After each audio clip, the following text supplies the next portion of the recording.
La antigua harinera de Caldearenas, la Dolores, abre sus puertas este verano para mostrar la maquinaria que se usaba para hacer la harina y la documentación recopilada durante los 40 años de esplendor de la fábrica. Un paseo por un edificio que conserva en perfecto estado molinos, trituradoras o turbinas. Hoy nos acercamos hasta la antigua fábrica de harinas de la Dolores, aquí en Caldearenas. Un edificio de 1925 que durante casi 40 años ha sido el motor económico de la comarca, ¿verdad, Agustín Castillo? Sí, era lo que se llevaba todo el motor de la comarca. Aquí estaba correos, aquí estaba telégrafos, aquí estaba lo que se llevaba todo lo que se podía mover de la comarca. Con la propia energía del movimiento de la harina, teníamos ahí adentro una turbina que daba la luz para los 7 pueblos de alrededor. Latre, Aguches, Caldearenas, Estallo, Aquiló, San Vicente y Servé, para todos los pueblos. Y en esta planta en la que nos encontramos es donde comenzaba todo el proceso de creación de la harina. En esta turbina que tenemos ahí, por ahí entraba el agua en una balsa que tenemos ahí detrás que se llenaba con una acequia y entonces colocaban las hélices para que el agua la moviera y moviera todo el eje que atraviesa toda la fábrica. Después el agua volvía a caer a otra acequia para el propio río. Ya tenemos la turbina en marcha y el trigo preparado en esas cubetas que van a parar a los molinos. ¿Qué se hace en esta planta exactamente? Pues dependiendo de los molinos, porque aquí hay 10 molinos, aunque hemos 5 máquinas, pero son todos dobles. Entonces son 2 molinos por cada pieza.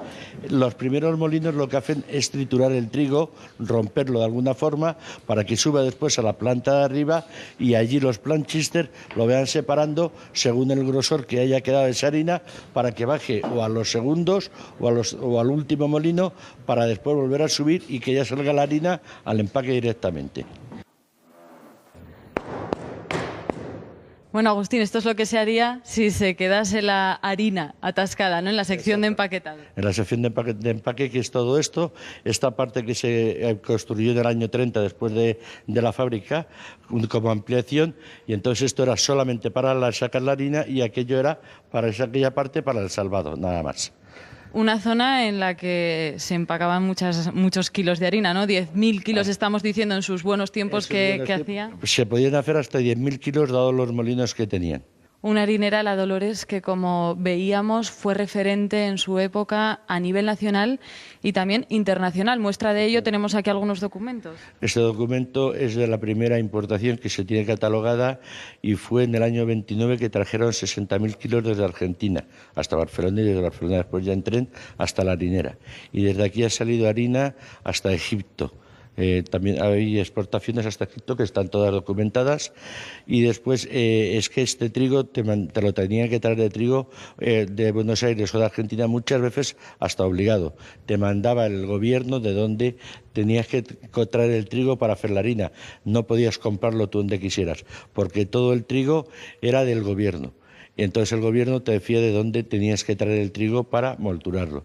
Aquí tenemos un periódico del año 38 de plena guerra civil en el que se establece el Servicio Nacional del Trigo para toda España. Pero también tiene una novedad que es una especie de vídeo explicatorio también que se ofrece, ¿no? Se visualizan las visitas para explicar un poco la historia de esta harinera. Sí, se pone un teatro en el que se explica toda la historia de la harinera y después también tenemos un corto de Eugenio Monerman en el que explica la harinera, la panadería que tenemos aquí en el pueblo al lado y todo lo que es el servicio desde que se empieza a cortar el trigo en el campo.